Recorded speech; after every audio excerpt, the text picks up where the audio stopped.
ভিডিওটা শুরু করার প্রথমেই আগে সবাইকে জানাই শুভ জন্মাষ্টমীর অশেষ প্রীতি ও শুভেচ্ছা। প্রায় 2 মাস আগেই আমার শাশুড়ি, হাজব্যান্ড, মা এবং বোনেদেরকে নিয়ে আমরা গেছিলাম মায়াপুর ঘুরতে। যেহেতু আমার শহর নবদ্বীপ, তাই এখানে নতুন কেউ ঘুরতে এলে তাকে নিয়ে অন্তত একবার মায়াপুর যাওয়াটা তো ম্যান্ডেটরি। ছোটবেলা থেকে যে কতবার মায়াপুর ঘুরতে গেছি সেটা কখনোই গুণে ওঠা সম্ভব নয়। তো যাই হোক, অনেক দিন ধরেই ভিডিওটা পড়েছিল, তাই ভাবলাম আজকে এই জন্মাষ্টমীর দিনের থেকে তো আর ভালো দিন হতে পারে না আমাদের এই মায়াপুর ভ্রমণের ভিডিওটা পোস্ট করার জন্য। তাই ভিডিওটা শেষ অবধি দেখো এবং কেমন লাগলো সেটা অবশ্যই জানিও।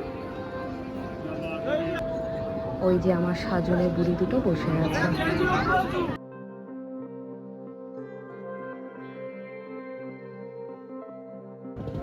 এখনই দেখতে পাবে ঠিক মায়াপুর ফেরিঘাটের আগেই দুটো নদী পাশাপাশি বয়ে চলে। গঙ্গার নীলাভ স্রোত আর জলঙ্গির হালকা সবুজ আভা। এই দুটো নদী কখনোই মেশে না।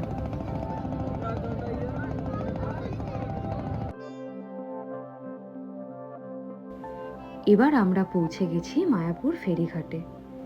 যেহেতু এখানকারই লোকাল, তাই একটা ইনফরমেশন দিয়ে রাখি। অনেক সময় নৌকা বা এই লঞ্চের জন্য যদি টিকিট কাউন্টারে অনেক বেশি ভিড় দেখো, তাহলে ওই ভিড়ে দাঁড়িয়ে টিকিট কাটার কোনো দরকারই নেই। জাস্ট কজন আছো সেই টাকাটা হাতে রাখো, আর টিকিট চেক করে যেই পয়েন্টে তাদেরকে ওই টাকাটা দিয়ে দাও। আর এই মাসিমাদের থেকে একটু সামলে, এরা চন্দনের তিলক কেটে দেওয়ার জন্যই এখানে দাঁড়িয়ে থাকে।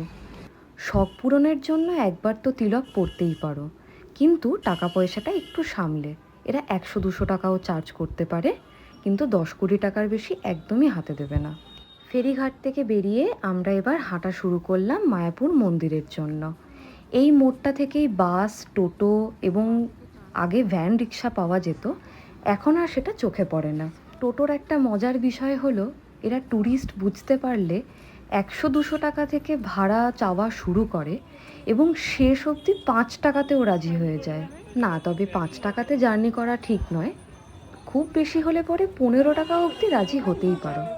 তবে আমি বলবো, যদি প্রথমবার মায়াপুরে আসো তাহলে টোটো না নিয়ে হাঁটতে হাঁটতেই মন্দির অবধি যেতে পারো, কারণ পথে অনেকগুলো সুন্দর সুন্দর মন্দির পড়ে, যেগুলো একটু ঘুরে দেখাও সম্ভব হবে।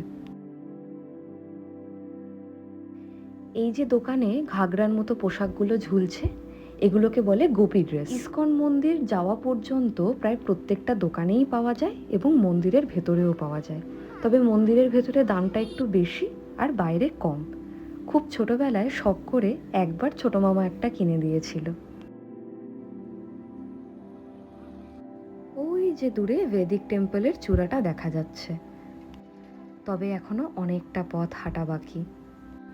ভেদিক প্ল্যানেটোরিয়ামটা হওয়ার আগে পর্যন্ত প্রভুপাদ অভয়াচরণ দেবের যে সমাধি মন্দির, তার চূড়াটাই আমরা দেখতে পেতাম সেই ফেরিঘাট থেকে, আর সেটাই আমাদের কি বড় মনে হতো। এখন তো এই ভেদিক প্ল্যানেটোরিয়ামের সামনে ওই মন্দিরের চূড়াটা কিছুই মনে হয় না। তবে এই দেখতে দেখতে আমরা পৌঁছে গেছি এবার মায়াপুর মন্দিরের ভেতর।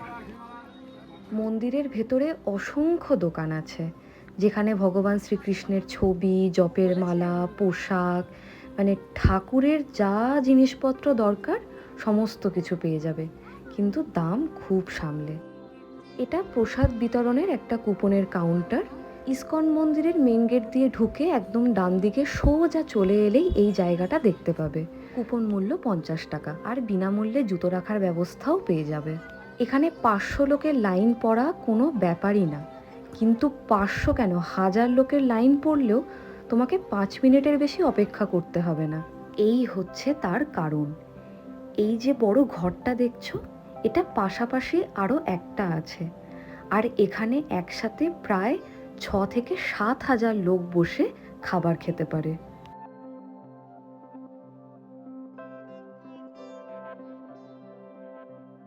ছোটবেলায় যখনই এখানে ঢুকতাম আমার অদ্ভুত লাগতো, মনে হতো এ কোন জগতে এসে পড়েছি আমি।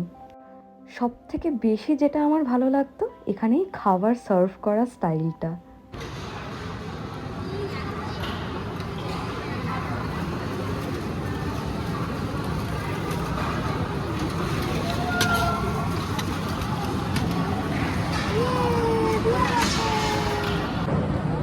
হচ্ছে।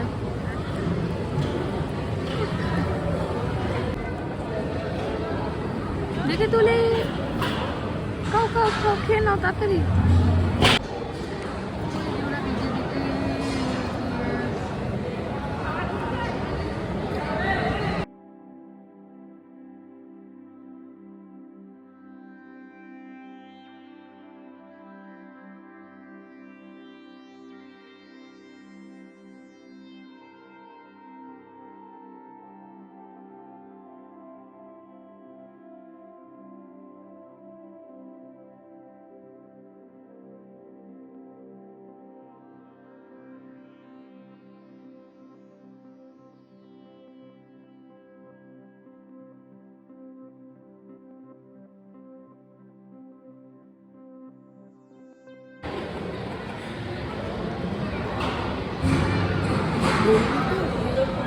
আমরা খাচ্ছি, বলছে বলবি তো সুন্দর করে খাবো তাহলে।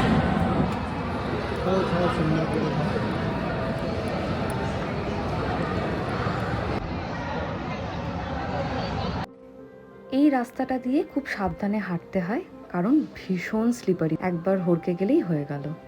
ইসকনের ভেতরে প্রসাদের আরও বিভিন্ন জায়গা থেকে কুপন পাওয়া যায়, অনেক ভবন আছে এখানে, কিন্তু আমার সবথেকে বেশি যেটা ভালো লাগে সেটা এখান থেকেই প্রসাদ খেতে। এখানে একটা জায়গা আছে যেখানে বিনামূল্যেও প্রসাদ পাওয়া যায়, একটু পরেই আমার ভিডিওতে সেটা দেখাবো। এখন আপাতত খাওয়া দাওয়ার পরে একটু শপিং আর আইসক্রিম।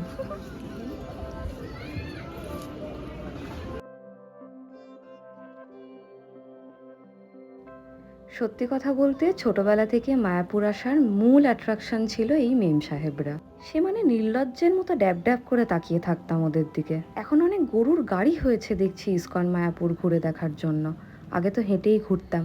আর এই যে গৌরাঙ্গ কুটির, এই যে অপোজিটের জায়গাটা দেখতে পাচ্ছ, এখানেই সারা দিন বিনামূল্যে প্রসাদ পাওয়া যায়, এবং তার পরিবর্তে ওদের একটা ডোনেশন বক্স রাখা থাকে, সেখানে তুমি তোমার সামর্থ্য মতো কিছু চাইলে দিতে পারো অথবা নাও দিতে পারো। আর এই জায়গাটা পড়ে গোশালা যাওয়ার পথে।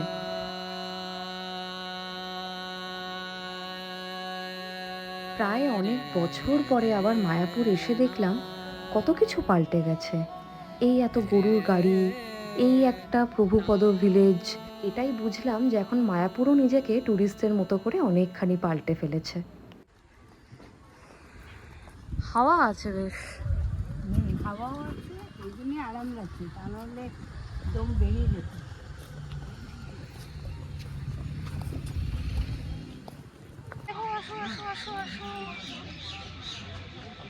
কতখানি আমরা হেঁটে হেঁটে এখন গোশালার দিকে যাচ্ছি। কতক্ষণ ধরে হাঁটছে সেটা? হ্যাঁ সত্যি, প্রায় 20 মিনিট তো হাঁটতেই হয়। ও আর এখানে আমার শাশুড়ি মা আমার মাকে আমার বরের ছোটবেলার গরু প্রেমের গল্প শোনাচ্ছিলেন। গোশালায় বিভিন্ন ধরনের গরু থাকে, এবং ইন্টারেস্টিং একটা ব্যাপার হলো প্রত্যেকটা গরুর নাম শ্রীকৃষ্ণের গোপীদের নাম অনুসারে দেওয়া।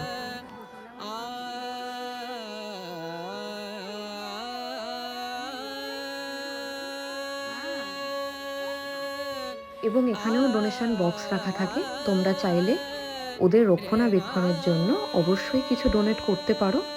এবং এর পাশেই ওদের জন্য পাওয়া যায় একটা খাবারের স্টল আছে, সেখান থেকে তুমি খাবার কিনতে পারো কিন্তু নিজের হাতে খাওয়াতে পারবে না। মানে ধরো তুমি 100 টাকা দিলে এবং তার পরিবর্তে একটা গরু হয়তো ওদের ওই খাবারগুলোরই একটা লাড্ডু মতো বানানো থাকে, সেই লাড্ডু 4টে লাড্ডু একটা গরু পাবে। মা অত সামনে যেও না, কিছু করবে না, কিছু করবে না,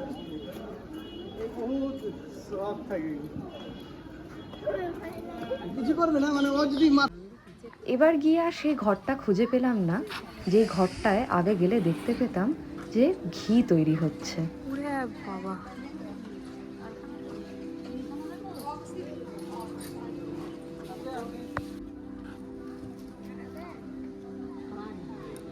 এসে গেলাম এইখানে।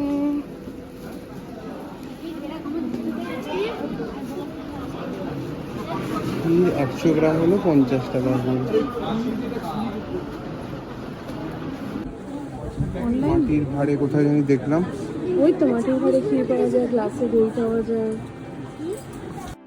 শুভজিৎকে নিয়ে প্রথমবার যখন আমি মায়াপুর এসেছিলাম আমাদের বিয়ের ঠিক পরেই, ওর এই জায়গাটা সব থেকে ফেভারিট ছিল এই ক্ষীর আর লস্যির জন্য। আর আমার প্রিয় ছিল এখানকার লাড্ডু। তোমরা গোশালা ঘুরতে এলে অবশ্যই লস্যি, ক্ষীর আর লাড্ডু এই 3টে জিনিস ট্রাই অবশ্যই করো। আর বাড়ির জন্য ঘি কিনে নিয়ে যাও।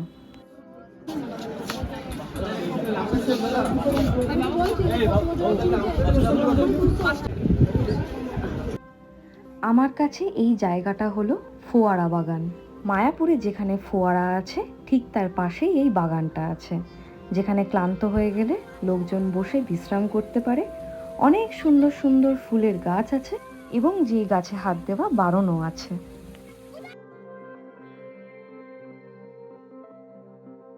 আর ঠিক ফোয়ারা বাগানের পাশেই এই জায়গাটা। আজকাল মায়াপুরে গেলেই বাচ্চা বড় সবাইকে দেখি এই গোল গোল জিনিসগুলোর ওপর দাঁড়িয়ে খেলা করে। হয়তো বুঝতে পারে না যে এটা কোনো খেলা করার জায়গা না। এই যে গোল চাকতিগুলো রয়েছে, এটা টোটাল কাউন্ট করলে দেখবে 108টা রয়েছে।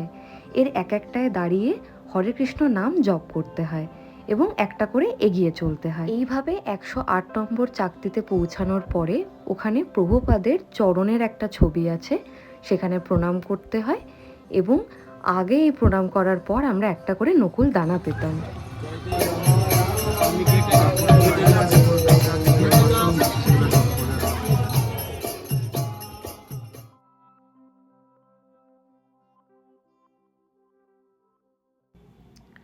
আগে বিকেলবেলা হলে পরেই এইরকম একটা কীর্তনের সাথে হাতিও বেরোতো একটা পরিক্রমা করার জন্য। এখন সেই হাতির বেরোনো বন্ধ হয়ে গেছে। আর মেন রাধাকৃষ্ণ মন্দিরের পাশেই একটা কাউন্টার ছিল, যেখানে বিকেল 4টে হলে পরেই দুটো বড় বড় গামলায় করে খিচুড়ি আসতো, লাইন দিতে হতো এবং কাউন্টারের একদম সামনে পৌঁছে গেলে হরে কৃষ্ণ বললেই এক পাতা খিচুড়ি পাওয়া যেত। আমি যে বিল্ডিংটায় এখন দাঁড়িয়ে আছি, আমার ছোট মামা একসময় এই বিল্ডিংয়েই জব করতো। মানে এই যে নতুন মন্দির বৈদিক প্ল্যানেটোরিয়াম, এরই প্রজেক্ট অফিসে ও ছিল। কত অ্যাডভান্টেজ নিয়েছি, কতবার এই মন্দিরের ভেতর ঢুকেছি কে জানে। এখানকার যে মূল দুটো মন্দির, একটা রাধাকৃষ্ণের মন্দির এবং একটা প্রভুপাদ অভয়াচরণ দেবের সমাধি মন্দির, দুটোর ভেতরেই মোবাইল নিয়ে যাওয়া নিষিদ্ধ। তাই আমি সেখানকার কোনো ভিডিওই দেখাতে পারলাম না। তবে এটুকু গ্যারেন্টি দিয়ে বলতে পারি, একবার যদি রাধাকৃষ্ণের মন্দিরের ভেতর ঢুকে যাও না, ওখান থেকে আর বেরোতেই ইচ্ছা করবে না। আজকের আমার ভিডিওটা এখানেই শেষ করছি। সবাই ভালো থেকো, দেখা হবে আবার পরের ভিডিওতে।